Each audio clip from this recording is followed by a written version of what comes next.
Och min son Jona Emanuel Vidmåne har ni gjort samma bedrift som mig själv.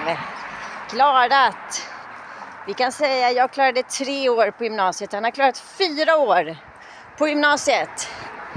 Det tog 3 år och några månader. Jag är ganska säker på att han via Anders Sundelin och Sara Norman precis har klarat 4 år på gymnasiet. Teknisk utbildning på Widerströmska i Stockholm. Cecilia, du kan inte döda min son Jona, och han kommer aldrig mer att vara din son Cecilia. Tack.